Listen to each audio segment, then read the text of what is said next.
My wife always liked compliments, but noticed a pattern: they weren't coming from me anymore. One night, I checked her Instagram DMs. My chest tightened. She was calling another man babe, sending heart emojis, and laughing at his texts. Furious, I confronted her. She rolled her eyes. It's just online, it's not real. I whispered, then you'll love the DM I sent him. Her face turned pale as her phone blew up with notifications. My wife, Sophia, always loved compliments. It was one of the things I admired about her when we first met, how she'd light up at the smallest praise. I used to tell her she was beautiful every single day, sometimes twice a day. I'd leave notes in her purse, send her messages during lunch, whisper sweet things before bed. She always smiled, always thanked me. Somewhere along the way, that changed. At first, I thought I was imagining it. But little things started standing out. If I told her she looked nice, she'd just hum in response. If I said I loved her dress, she'd nod. No smile, no warmth. I told myself maybe she was stressed. Maybe it was work. Maybe I wasn't doing enough. So I tried harder. I complimented her more, surprised her with flowers, made sure to notice little things. Still, the reaction was the same. Indifferent. Unmoved. And then I noticed something. She still loved compliments. Just, not from me. It started with her phone. I caught her smiling at it more than she ever smiled at me. At dinner, she'd be tapping away, giggling at the screen. When I asked, she'd shrug. Just the girls' group chat. I wanted to believe her. But something didn't sit right. One evening, we were getting ready to go out. She spent longer than usual in front of the mirror, fixing her hair, adjusting her dress, making sure everything was perfect. I smiled, watching her. You look incredible, I said. Nothing. Not even a glance. A few seconds later, her phone buzzed on the counter. She picked it up, read something, and smiled. That was the moment. The exact second I knew. It was a smile I hadn't seen in a long time. A soft, pleased, almost shy kind of smile. The kind she used to give me. I felt something tighten in my chest. That night, I couldn't sleep. I started paying more attention. The late-night phone checks. The sudden laughter when she was texting. The way she'd angle her phone away when I was nearby. Then, there were the little changes in behavior. The new perfume. The way she suddenly cared about how she looked even when just going to the grocery store. The way she kept mentioning someone named Matt from work. I asked her about him once, casually. She barely looked up. Oh, he's just some guy from the office. He's funny, that's all. Funny. I started feeling sick to my stomach. One night, when she was asleep, her phone buzzed. 1:03 a.m. I stared at it. I'd never been the type to go through her stuff. We had always trusted each other. But this was different. Her phone was face up on the nightstand. The screen lit up again. Another message. I reached over. My hand hovered above it for a second before I picked it up. I knew her password.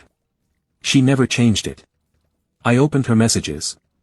And my world cracked. A DM from Matt. Good night, babe. Can't wait to see you again. Red heart. My hands went cold. I scrolled up. Flirty messages. Heart emojis. Inside jokes. Her calling him, babe. The messages went back months. Months.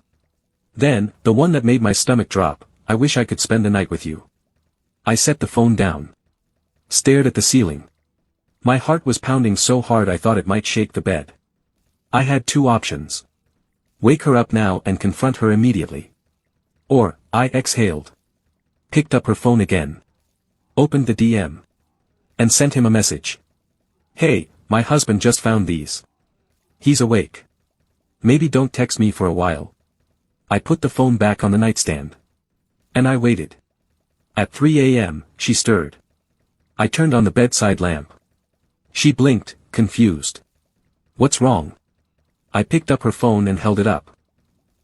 Who's Matt? Her face drained of color so fast I almost felt sorry for her. Almost. She sat up slowly. What are you talking about? I scrolled through the messages in front of her, my hand steady. This. Who is he? She swallowed hard. Her hand started shaking. Then, she rolled her eyes. It's not what you think. It's just online. It's not real. I laughed. Short. Cold. Not real. Her phone buzzed. Then again. Then again. Her face twisted in panic. Matt, what? Babe, what's happening? Is he mad? Matt, are you okay? Matt, don't say anything. We'll figure this out. I watched her read them. You were saying. She didn't speak. I stood up, heart still pounding. How long? She shook her head, eyes wide. It doesn't mean anything, how? Long. She pressed her lips together. I let out a breath and ran a hand over my face. I never meant to hurt you, she whispered. I turned to her. You didn't hurt me. You chose this. Every day, 4 months. You let another man in. And you kept it going. Tears welled in her eyes. Please.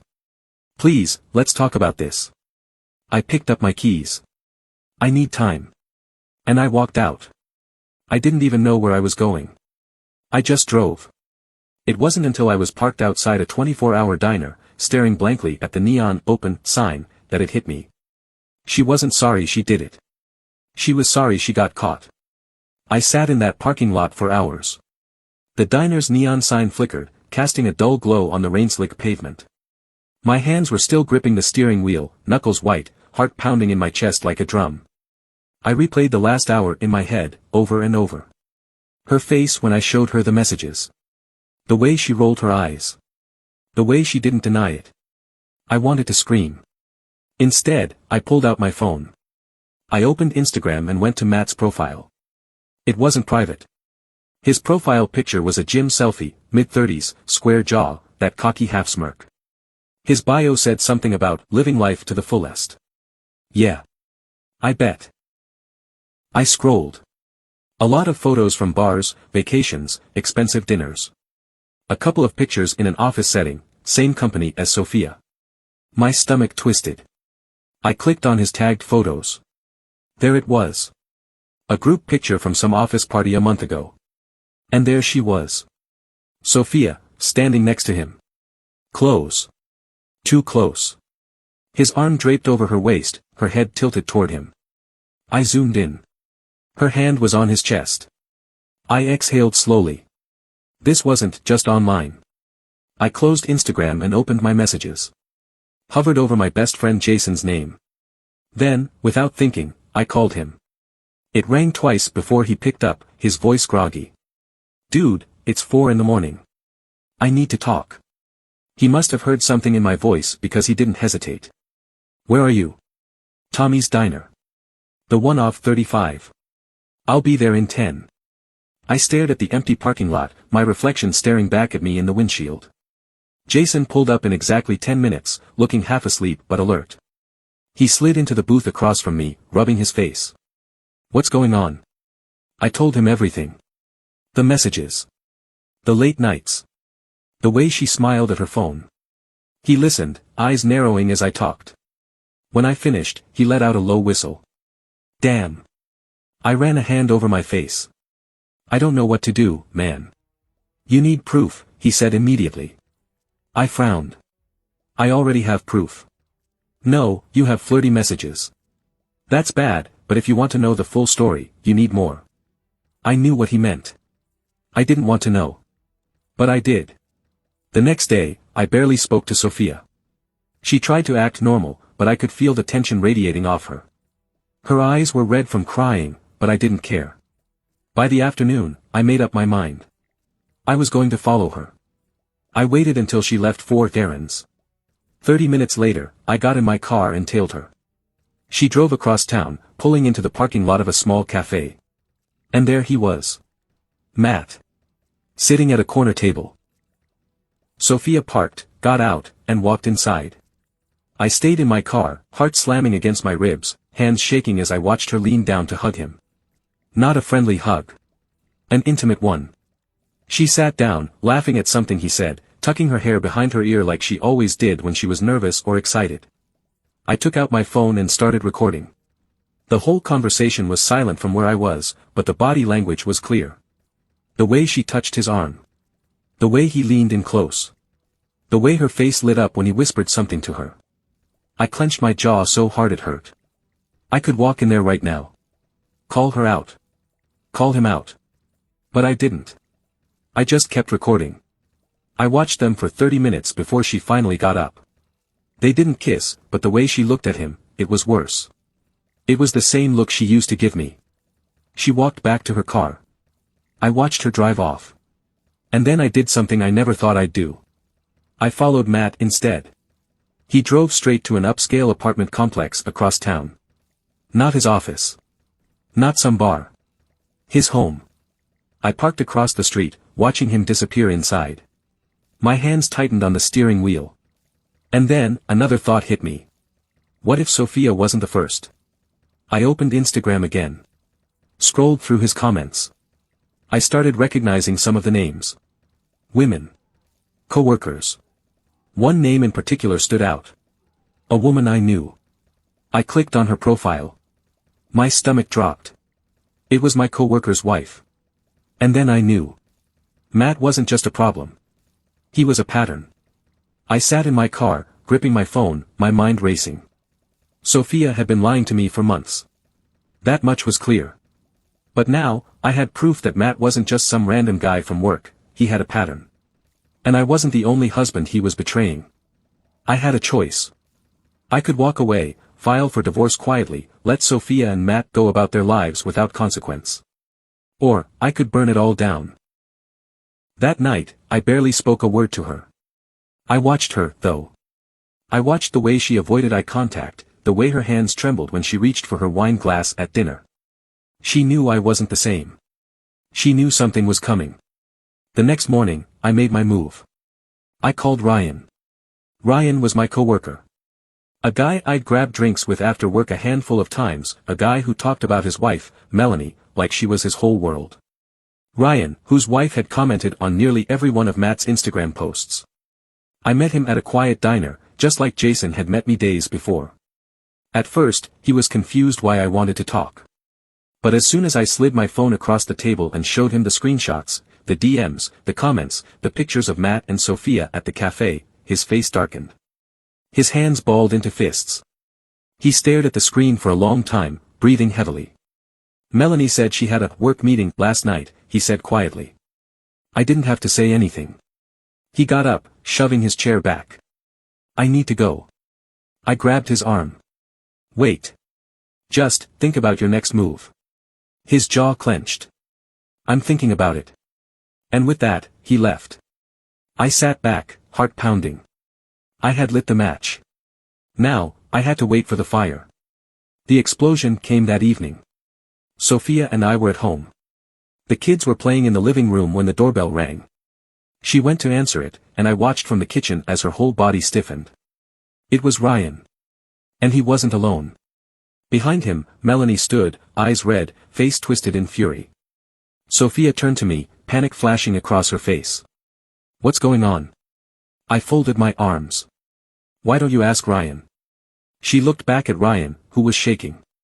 Sophia, he said, voice tight, how long have you known Matt? She swallowed. He's a coworker. Melanie let out a cold laugh. A coworker? She shoved her phone in Sophia's face. Explain this, then. Sophia's face drained of color. I stepped forward, voice calm. They've been seeing each other behind our backs, Ryan. Sophia spun to me, eyes wide. You followed me? I tilted my head. Funny.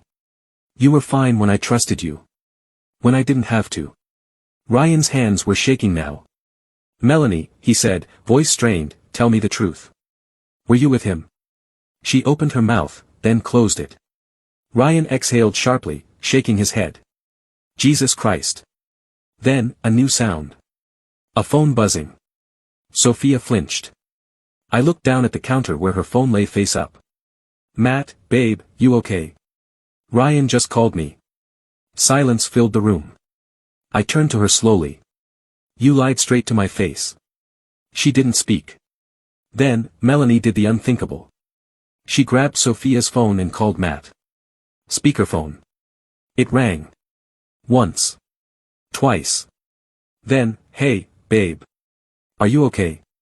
Melanie smiled coldly. Oh, I think she's just fine, Matt. Dead silence. Then, he hung up. Melanie let out a bitter laugh. Coward. Sophia finally found her voice, stepping toward me. I didn't mean for this to happen, I stepped back. You chose this, I said, voice steady. Every single day, you chose this. Tears ran down her face. Please.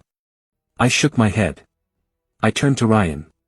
I'm sorry, man. He nodded once, jaw tight. Yeah. Me too. He turned to Melanie. You coming? Melanie hesitated. Looked at Sophia. Then at me. No, she said finally. I think I want to talk to him first. Ryan stared at her for a long moment. Then he laughed bitterly. Yeah, he muttered. Of course you do. And then he left. Melanie wiped at her face. I need air. She walked out. And then it was just us. Me and Sophia. She took a deep breath. I held up a hand. No, she blinked. You don't get to talk right now. Her shoulders shook as she cried. What do you want me to do? I exhaled. I don't know, I admitted. And then, I grabbed my keys. And walked away. That night, I sat in my car again. But this time, I wasn't lost. I wasn't confused. I was done. A message popped up on my phone. Jason. You good? I thought about it. Then, I typed back, I will be.